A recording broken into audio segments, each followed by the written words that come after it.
2 கண்ணு அவனுக்கு தெரியாது. புரியுதா? 2 பார்வை திறனற்ற மாற்றுத்திறனாளி. அங்க இருந்து 8 கிலோமீட்டர் கீழே தான் படிக்கணும். அவங்க அம்மா தினந்தோறும் அவங்க அம்மாவுக்கு என்ன வேலை அப்படின்னா விரவு பொறுத்து விற்கிற சொல்லின்னு சொல்றாங்க பாருங்க. அந்த விரவுகளை பொறுத்து கொண்டு போய் விற்கக்கூடிய ஏழ்மையான வறுமையான குடும்பத்தை சார்ந்தவர்.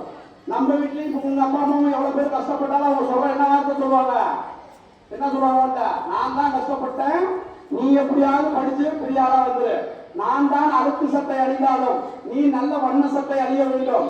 நான் இந்த வெயில்ல கஷ்டப்படுறேன், உனக்கு அந்த கஷ்டம் வேணாம், நீ பச்சையில கையெழுத்து போடு, பெரிய அதிகாரியாவா, உயர்ந்த இடத்துக்கு வா, 4 பேர் மதிக்கக்கூடிய இடத்துக்கு வா என்று ஒரு தாய் தந்தை சொல்கிறார் என்று சொன்னால் அவர் பட்ட அவமானம் கேட்டவுடனே 2000 முன்னா உடனே கொடுப்பாங்க.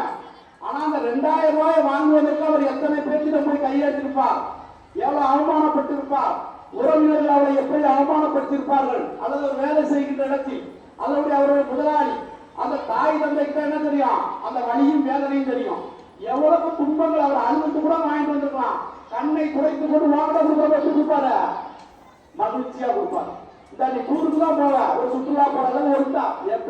ஏன் என்று சொன்னால் எந்த ஒரு தாய் தந்தையும் தான் பட்ட கண்ணத்தை தன்னுடைய பிள்ளைகள் பெறக்கூடாது என்கின்ற உயர்ந்த எண்ணத்திலே அவர்கள் இருப்பார்கள். அப்படி பார்வையற்ற தன்னுடைய மகனாக இருந்தாலும் கூட அவன் படித்து சமுதாயத்தில் உயர்ந்த இடத்துக்கு வர வேண்டும் என்று சொல்லி அந்த தாய் அவனை தினந்தோறும் 8 கிலோமீட்டர் கீழே கொண்டு வந்து அந்த ஆந்திராக்கள் பள்ளியில கொண்டு வந்து விடுறார். படிக்கிறான். 10ஆம் வகுப்பிலே மாநில தலைவிலே முதல் மதிப்பெண் பெறுகிறான். யாரு? ஸ்டீபன் போல என்கின்ற 2 கண்கள் இல்லாத மாற்றுத்திறனாளி. அதே போல 12ஆம் வகுப்பிலே 3வது இடம் பெறுகிறார் அந்த மாநிலத்திலேயே.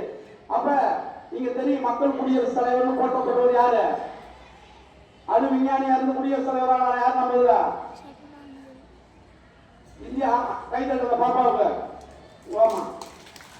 அந்த புத்தகத்துல